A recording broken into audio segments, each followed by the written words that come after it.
guys, welcome back to my channel Nikitha Priya's Easy English. I am your friend Nikitha Priya and I am here to help you learn English.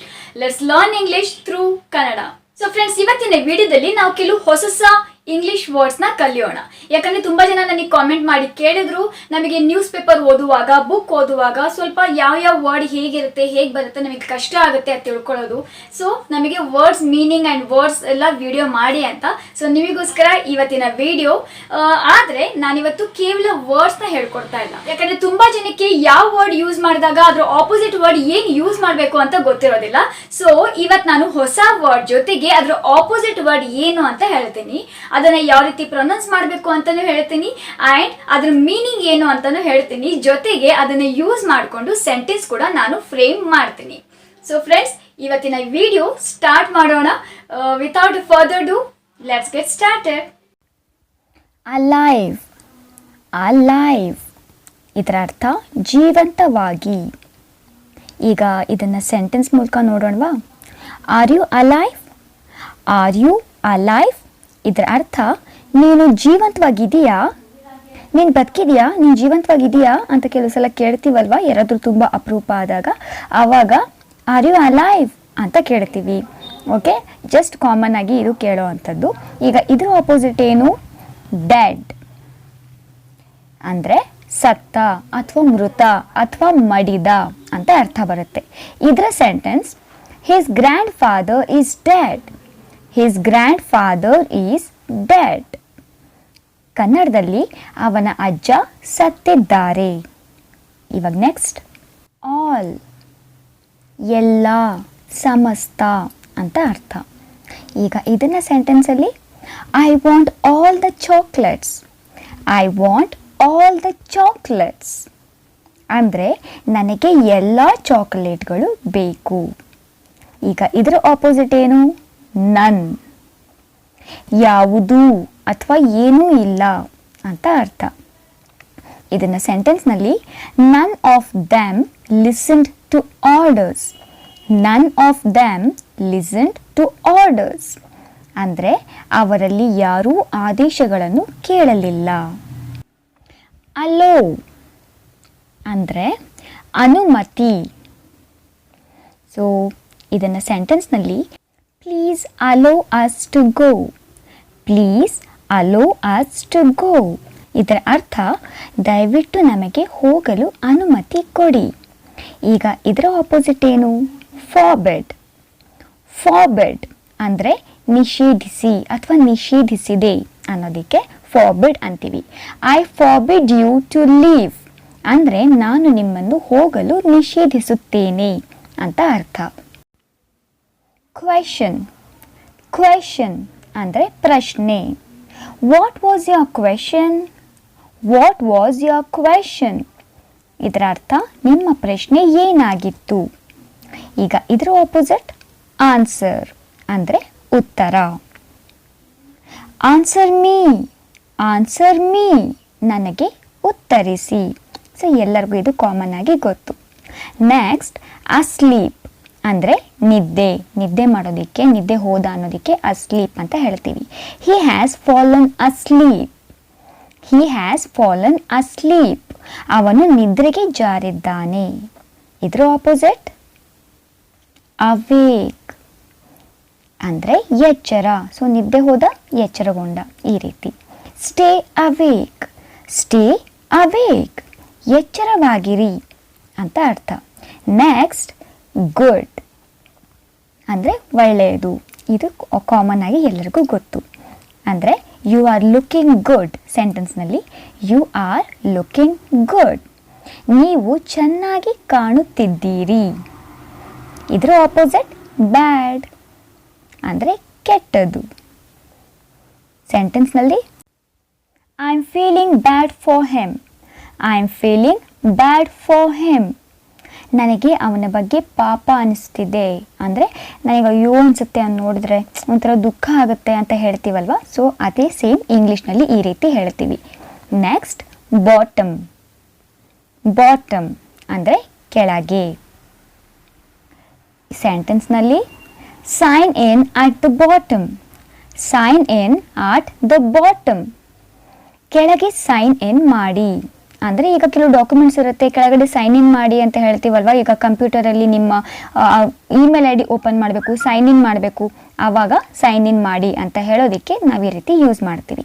Next top. Top ಅಂದರೆ ಮೇಲೆ. ಇದರ sentence, go to the top floor. Go to the top floor ಅಂದರೆ ಮೇಲಿನ ಮಹಡಿಗೆ ಹೋಗಿ. Top floor ಅಂದರೆ ಮಹಡಿ, ಮೇಲಿನ ಮಹಡಿಗೆ ಹೋಗಿ. ನೆಕ್ಸ್ಟ್ ಬಾಯ್ ಅಂದರೆ ಹುಡುಗ. Ranjit is a boy. Ranjit is a boy. Ranjit ಒಬ್ಬ ಹುಡುಗ. ಸೊ ಬಾಯ್ ಅಂದರೆ ಏನು ಎಲ್ರಿಗೂ ಗೊತ್ತು. ಇದ್ರ ಆಪೋಸಿಟ್ ಗರ್ಲ್ ಅಂದರೆ ಹುಡುಗಿ. ಸೊ ಇದ್ರ sentence, Rekha is a girl. Rekha is a girl. Rekha ಒಂದು ಹುಡುಗಿ. Next careful. ಕೇರ್ಫುಲ್ ಅಂದರೆ ಎಚ್ಚರಿಕೆಯಿಂದ, ಸ್ವಲ್ಪ ಜಾಗರೂಕರಾಗಿರಿ ಅಂತ ಹೇಳ್ತೀವಲ್ವ. Be careful. ಬಿ ಕೇರ್ಫುಲ್ ನೋಡಿ, ಜಾಗರೂಕರಾಗಿರಿ ಅಂತ ಅರ್ಥ, ಅಥವಾ ಎಚ್ಚರಿಕೆಯಿಂದಿರಿ ಅಂತಾನೂ ಬರುತ್ತೆ. ಇದ್ರ ಆಪೋಸಿಟ್ ಕೇರ್ಲೆಸ್. ಕೇರ್ಫುಲ್ ಕೇರ್ಲೆಸ್ ಅಂದರೆ ಅಸಡ್ಡೆ. ಕೇರ್ಲೆಸ್ ಆಗಿರಬೇಡ ಅಂತೀವಲ್ವ, ಅಸಡ್ಡೆ ಮಾಡಬೇಡ ಅಂತ. Why are you so careless. Why are you so careless. ನೀವೇಕೆ ಅಷ್ಟೊಂದು ಅಸಡ್ಡೆ, ಅಥವಾ ನಿಮಗೆ ಯಾಕೆ ಅಷ್ಟೊಂದು ಅಸಡ್ಡೆ ಅಂತೀವಲ್ಲ. Next clever. ಕ್ಲೇವರ್ ಅಂದರೆ ಚತುರ. ತುಂಬ ಕ್ಲೇವರ್, ತುಂಬ ಚತುರ ಅಂತೀವಲ್ವ. How clever. ಹೌ ಕ್ಲೇವರ್ ಎಷ್ಟು ಬುದ್ಧಿವಂತ, ನೀನು ಎಷ್ಟು ಚತುರ ಇರಬೇಕು, ನೀನು ಎಷ್ಟು ಬುದ್ಧಿವಂತ ಅಂತ ಹೇಳ್ತೀವಲ್ವ. ಸೊ ಆಶ್ಚರ್ಯವಾಗಿ ಹೇಳೋದು, ಇದು ಕ್ವೆಶನ್ ಮಾರ್ಕ್ ಅಲ್ಲ. ಸೊ ಇದ್ರ ಆಪೋಸಿಟ್ ಸ್ಟೂಪಿಡ್ ಅಂದರೆ ಅವಿವೇಕಿ. How stupid. ಹೌ ಸ್ಟೂಪಿಡ್ ಎಷ್ಟು ದಡ್ಡ, ನೀನೆಷ್ಟು ಅವಿವೇಕಿನಪ್ಪ, ನೀನೆಷ್ಟು ದಡ್ಡ ಅಂತ ಕೇಳ್ತೀವಲ್ವ, ಸೇಮ್ ಇದೆ. ಆದರೆ ಇದನ್ನು ಕೂಡ ಕ್ವೆಶನ್ ಮಾರ್ಕ್ ಅಲ್ಲ, ಇದು ಆಶ್ಚರ್ಯ. ನೆಕ್ಸ್ಟ್ ಓಪನ್ ಅಂದರೆ ತೆರೆದಿರುತ್ತದೆ ಅಥವಾ ತೆರೆ ಅನ್ನೋದಕ್ಕೆ open. Open the door. Open the door ಅಂದರೆ ಬಾಗಿಲನ್ನು ತೆರೆ. ಸೊ ಇದ್ರ ಆಪೋಸಿಟ್ ಕ್ಲೋಸ್. ಮುಚ್ಚು ಅಂತ ಅರ್ಥ. Close the door. Close the door ಅರ್ಥ ಬಾಗಿಲು ಮುಚ್ಚು. ಬಾಗಿಲು ತೆರೆ, ಬಾಗಿಲು ಮುಚ್ಚು. Next hot. ಹಾಟ್ ಬಿಸಿ. ಸೊ ಬಿಸಿ ಬಿಸಿಯಾಗಿರುತ್ತೆ ಆ ಥರ ಅನ್ನೋದಕ್ಕೆ ಹಾಟ್ ಅಂತೀವಿ.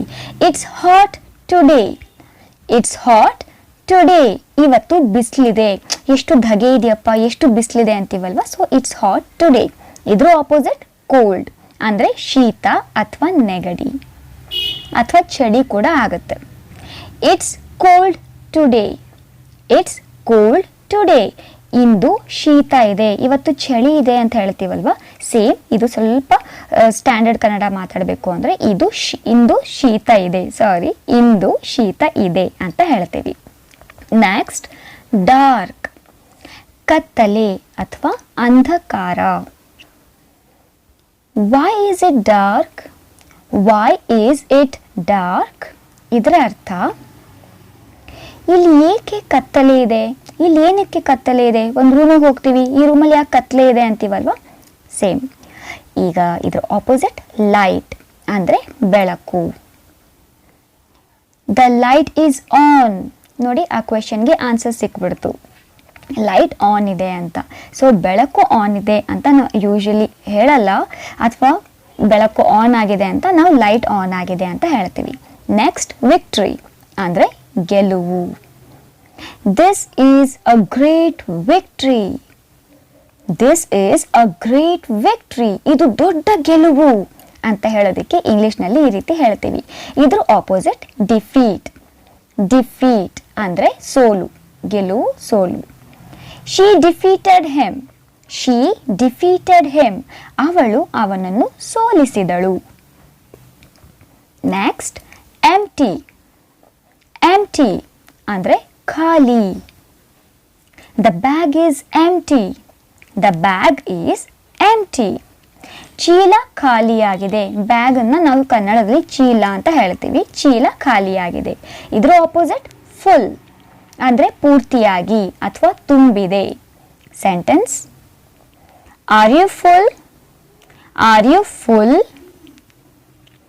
ನಿನ್ನ ಹೊಟ್ಟೆ ತುಂಬಿದೆಯಾ? ಸೊ ನಿನ್ನ ಹೊಟ್ಟೆ ಫುಲ್ ಆಯ್ತಾ ಅಂತ ಹೇಳ್ತೀವಲ್ವಾ, ಸೇಮ್. ಬಿಗಿನ್. ಬಿಗಿನ್ ಅಂದರೆ ಪ್ರಾರಂಭ ಅಥವಾ ಶುರು ಅಥವಾ ಆರಂಭ. ಇದರ sentence, may I begin? May I begin? ಇದರ ಅರ್ಥ ನಾನು ಪ್ರಾರಂಭಿಸಲಿ ಅಥವಾ ನಾನು ಶುರು ಮಾಡಲಾ ಅಂತ ಹೇಳೋದಕ್ಕೆ. ಬಿಗಿನ್ಗೆ ಆಪೋಸಿಟ್ ಎಂಡ್ ಅಂದರೆ ಸಮಾಪ್ತಿ, ಅಂತ್ಯ ಅಥವಾ ಕೊನೆ. How did it end? How did it end ಅಂದರೆ ಇದು ಹೇಗೆ ಕೊನೆಗೊಂಡಿತು. Next, friend. ಫ್ರೆಂಡ್ ಅಂದರೆ ಸ್ನೇಹಿತ, ಎಲ್ಲರಿಗೂ ಗೊತ್ತು. We are friends. We are friends ಅಂದರೆ ನಾವು ಸ್ನೇಹಿತರು ಅಂತ ಅರ್ಥ. ಸೊ ಫ್ರೆಂಡ್ ಆಪೋಸಿಟ್ ಏನು? ಎನಿಮಿ. ಇದರ ಅರ್ಥ ಏನು ಅಂದರೆ ಶತ್ರು. ಸೊ ಶತ್ರುವನ್ನು ನಾವು ಎನಿಮಿ ಅಂತೀವಿ. We were enemies. We were enemies ನಾವು ಶತ್ರುಗಳಾಗಿದ್ದೇವೆ ಅಥವಾ ನಾವು ಶತ್ರುಗಳಾಗಿದ್ವಿ ಅಂತ ಕೂಡ ಬರುತ್ತೆ. Next, enter. ಎಂಟರ್ ಅಂದರೆ ಪ್ರವೇಶ. You may enter. You may enter ಅಂದರೆ ನೀವು ಪ್ರವೇಶಿಸಬಹುದು ಅಂತ ಅರ್ಥ. ಇದರ ಆಪೋಸಿಟ್ ಏನು? ಲೀವ್. ಲೀವ್ ಅಂದರೆ ಬಿಡಿ ಅಥವಾ ಬಿಡುವುದು ಅಥವಾ ಹೊರಡುವುದು. ಇದಕ್ಕೆ ಲೀವ್ ಅಂತೀವಿ. The bus leaves every 10 minutes. The bus leaves every 10 minutes ಅಂದರೆ ಪ್ರತಿ 10 ನಿಮಿಷಕ್ಕೆ ಬಸ್ ಹೊರಡುತ್ತದೆ ಅಂತ ಅರ್ಥ. Next, for. ಫಾರ್ ಅಂದರೆ ದೂರ. ಇದರ sentence, I won't go far. I won't go far ನಾನು ದೂರ ಹೋಗುವುದಿಲ್ಲ. Opposite, near. ನಿಯರ್ ಅಂದರೆ ಹತ್ತಿರ. ಇದರ sentence, I live near here. I live near here ಅಂದರೆ ನಾನು ಇಲ್ಲೇ ಹತ್ತಿರದಲ್ಲಿ ವಾಸಿಸುತ್ತಿದ್ದೇನೆ ಅಂತ ಅರ್ಥ. Next, always. ಆಲ್ವೇಸ್ ಅಂದರೆ ಯಾವಾಗಲೂ. ಇದರ sentence, he is always with me. He is always with me ಅವನು ಯಾವಾಗಲೂ ನನ್ನೊಂದಿಗಿದ್ದಾನೆ. ಇದರ ಆಪೋಸಿಟ್, ನೆವರ್. ಆಲ್ವೇಸ್ ನೆವರ್ ಅಂದರೆ ಎಂದಿಗೂ ಇಲ್ಲ. Never talk to me. Never talk to me ಅಂದರೆ ನನ್ನೊಂದಿಗೆ ಎಂದಿಗೂ ಮಾತನಾಡಬೇಡಿ ಅಂತ ಅರ್ಥ. Next, ancient.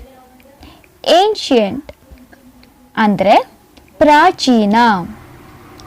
ಸೊ ಇದರ ಸೆಂಟೆನ್ಸ್ ಏನು? There is an ancient temple. There is an ancient temple ಅಲ್ಲಿ ಒಂದು ಪ್ರಾಚೀನ ದೇವಾಲಯವಿದೆ. ಸೊ ಏನ್ಷಿಯಂಟ್ಗೆ ಆಪೋಸಿಟ್ ಮಾಡರ್ನ್. ಮಾಡರ್ನ್ ಅಂದರೆ ಆಧುನಿಕ. ಸೊ ಈಗ ಇದರ sentence, I have a modern phone. I have a modern phone ಅಂದರೆ ನನ್ನ ಬಳಿ ಆಧುನಿಕ ಫೋನ್ ಇದೆ. ಏಂಜಲ್. ಏಂಜಲ್ ಅಂದರೆ ದೇವತೆ. Sentence, you are the angel of my life. You are the angel of my life ಅಂದರೆ ಕನ್ನಡದಲ್ಲಿ ನೀನು ನನ್ನ ಜೀವನದ ದೇವತೆ. ಈಗ ಏಂಜಲ್ ಆಪೋಸಿಟ್ ಡೆವಿಲ್. ಡೆವಿಲ್ ಅಂದರೆ ದೆವ್ವ. ಸೊ ಏಂಜಲ್ ಜಾಗದಲ್ಲಿ ದೆವ್ವ ಹಾಕಿದರೆ you are the devil of my life.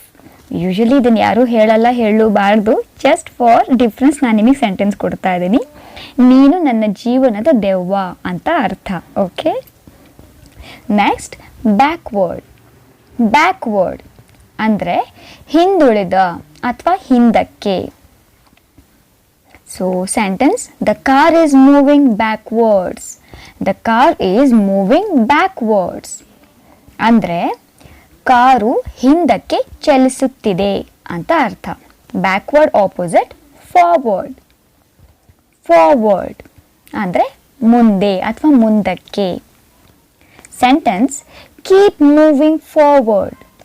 Keep moving forward ಮುನ್ನಡೆಯುತ್ತಾ ಸಾಗು. Next, broad. ಬ್ರಾಡ್ ಅಂದರೆ ವಿಶಾಲ, ವಿಶಾಲವಾದ ಅಂತ ಅರ್ಥ. The road is broad. The road is broad ಅಂದರೆ ಅರ್ಥ ಕನ್ನಡದಲ್ಲಿ ರಸ್ತೆ ವಿಶಾಲವಾಗಿದೆ. ನ್ಯಾರೋ. ಸೊ ಬ್ರಾಡ್ಗೆ ನ್ಯಾರೋ ಅನ್ನೋದು ಆಪೋಸಿಟ್ ಅಂದರೆ ಕಿರಿದಾದ. This road is narrow. This road is narrow ಅಂದರೆ ಇದರ ಅರ್ಥ ಈ ರಸ್ತೆ ಕಿರಿದಾಗಿದೆ ಅಂತ ಅರ್ಥ. ಫ್ರೆಂಡ್ಸ್, ನಾನಿಲ್ಲಿ 25 ಪೇರ್ಸ್ನ ಇಲ್ಲಿ ನಿಮಗೆ ಪೇರಿಂಗ್ ವರ್ಡ್ಸ್ನ ಕೊಟ್ಟಿದ್ದೀನಿ ವಿತ್ ಸೆಂಟೆನ್ಸಸ್ ಅಂದರೆ 50 ವರ್ಡ್ಸ್. ಸೊ ಇದನ್ನು ಇವತ್ತಿಗೆ ನೀವು ಪ್ರಾಕ್ಟೀಸ್ ಮಾಡಿ, ಚೆನ್ನಾಗಿ ಪ್ರಾಕ್ಟೀಸ್ ಮಾಡಿ, ಮಾತಾಡೋಕ್ಕೆ ಸ್ಟಾರ್ಟ್ ಮಾಡಿ. ನೆಕ್ಸ್ಟ್ ವಿಡಿಯೋದಲ್ಲಿ ನಾನು ಇನ್ನೂ 25 ಪೇರ್ಸ್ ಅಂದರೆ ಇನ್ನೂ 50 ವರ್ಡ್ಸ್ ವಿತ್ ಸೆಂಟೆನ್ಸಸ್ ಕೂಡ ತಗೊಂಡ್ಬರ್ತೀನಿ. ಸೊ ಫ್ರೆಂಡ್ಸ್, ಇಷ್ಟು ಇವತ್ತಿಗೆ. ಸೊ ನೀವು ಹೊಸ ವರ್ಡ್ಸ್, ಅದ್ರ ಜೊತೆಗೆ ಅದ್ರ ಆಪೋಸಿಟ್ ವರ್ಡ್ಸ್ ಅಂದ್ರೆ ವಿರುದ್ಧ ಪದ ಕೂಡ ಕಲ್ತಿದ್ದೀರಾ ಅಂತ ನಾನು ಅಂದ್ಕೋತೀನಿ. ಜೊತೆಗೆ ಅದ್ರ ಸೆಂಟೆನ್ಸ್ ಕೂಡ ನೀವು ಕಲ್ತ್ರಿ ಅಂತ ಅಂದ್ಕೋತೀನಿ. ಇವತ್ತಿನ ಈ ವಿಡಿಯೋ ನಿಮಗೆ ಇಷ್ಟ ಆಗಿದ್ರೆ ಪ್ಲೀಸ್ ಲೈಕ್ ಮಾಡಿ, ನಿಮ್ಮ ಫ್ಯಾಮಿಲಿ ಅಂಡ್ ಫ್ರೆಂಡ್ಸ್ ಜೊತೆಲಿ ಶೇರ್ ಮಾಡಿ. ನನ್ನ ಚಾನಲ್ನ ಪ್ಲೀಸ್ ಸಬ್ಸ್ಕ್ರೈಬ್ ಮಾಡಿ, ಪಕ್ಕದಲ್ಲಿ ಬೆಲ್ ಐಕಾನ್ ಕಾಣುತ್ತೆ ಅದನ್ನು ಪ್ರೆಸ್ ಮಾಡಿ. ನಾನು ಹೊಸ ವಿಡಿಯೋ ಅಪ್ಲೋಡ್ ಮಾಡಿದಾಗೆಲ್ಲ ನಿಮಗೆ ನೋಟಿಫಿಕೇಶನ್ ಬರ್ತಾ ಇರುತ್ತೆ. ಸೊ ಫ್ರೆಂಡ್ಸ್, ಮತ್ತೆ ನೆಕ್ಸ್ಟ್ ಹೊಸ ವಿಡಿಯೋ ಇಂದಿಗೆ ನಾನು ನಿಮಗೆ ಸಿಗ್ತೀನಿ. ಅಲ್ಲಿವರೆಗೂ learn English, practice English and speak English confidently. ಮತ್ತೆ ಸಿಗ್ತೀನಿ ಫ್ರೆಂಡ್ಸ್. ಬಾಯ್.